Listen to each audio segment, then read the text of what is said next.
He was tortured. He was taken out into the desert, separated from the two men he was with. He was beaten, he was tasered, a gun was held to his head, and he was told he was going to die or spend the rest of his life in prison. He then endured more graphic torture in his hotel room along with the other two young men that he was with. And this, you know all this because he has told you that. Have you seen him? Did he tell you this in person?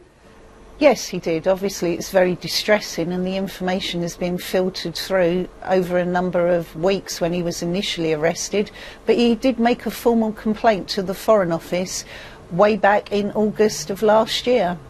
So what do you say to authorities in the UAE who say that a neutral party was appointed to investigate these allegations and to see if any torture had taken place, but found the claims to be untrue? I would say that that is insufficient. The evidence was not independent, and we're pressing for an independent inquiry. So what evidence is there other than the word of your son? They sustained quite horrific injuries. Them injuries are still on the three young men. We have had an independent report done by a renowned torture expert, and we are very confident that if the doctor was allowed into the prison, and indeed any doctor, then we're very confident that the injuries they sustained will still be in there.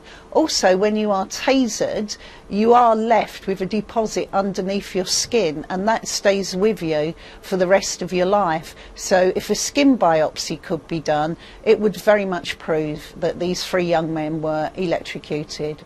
And given that the authorities in the UAE say that they have investigated this independently, they found these allegations by your son and two others to be untrue, how confident are you that a doctor will gain access and will be able to provide the evidence that you're talking about? We will continue to press and campaign for this to happen.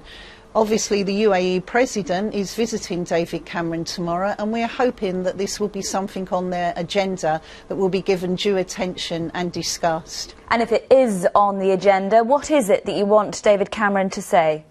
I want David Cameron to press for this independent inquiry to make sure that the young men do get the medical attention that they need, and most importantly that they're given a pardon so that they can be sent home to their families and they can start to recover from this awful ordeal.